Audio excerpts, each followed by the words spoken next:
نحمده ونصلي علی رسوله الکریم اما بعد بسم اللہ الرحمن الرحیم۔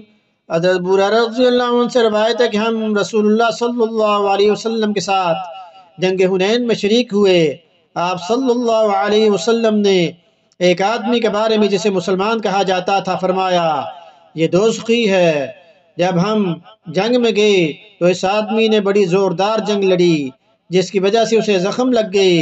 اس پر آپ صلی اللہ علیہ وسلم کی خدمت میں عرض کیا گیا اے اللہ کے رسول، وہ آدمی جس کے بارے میں آپ نے ابھی فرمایا تھا کہ وہ دوزخی ہے، اس نے تو آج بڑی شدید جنگ لڑی، وہ مر چکا ہے۔ تو رسول اللہ صلی اللہ علیہ وسلم نے فرمایا دوزخ میں جائے گا۔ بعض مسلمان آپ کے اس فرمان کے بارے میں شک میں مبتلا ہونے لگے کہ ایسا جانثار کیسے دوزخ میں جا سکتا ہے۔ لوگ اسی حالت میں تھے کہ بتایا گیا وہ مرا نہیں ہے لیکن اسے شدید زخم لگے ہیں۔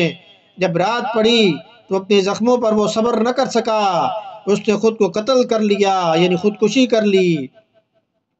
آپ صلی اللہ علیہ وسلم کو اس کی اطلاع دی گئی۔ آپ صلی اللہ علیہ وسلم نے فرمایا اللہ سب سے بڑا ہے، میں گواہی دیتا ہوں کہ میں اللہ کا بندہ اور اس کا رسول ہوں۔ پھر آپ صلی اللہ علیہ وسلم نے بلال رضی اللہ عنہ کو حکم دیا کہ اعلان کریں۔ انہوں نے لوگوں میں اعلان کیا کہ یقیناً مسلمان ہی صرف جنت میں داخل ہوگا، اور بلا شبہ اللہ برے لوگوں سے بھی اس دین کی تائید کراتا ہے۔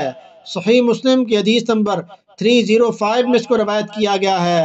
اللہ پاک ہمیں سنت پر عمل کرنے کی توفیق عطا فرمائیں۔ اللہ پاک ہمارا خاتمہ کلمہ لا الہ الا اللہ پہ کریں، ہمیں جنت الفردوس نصیب کریں۔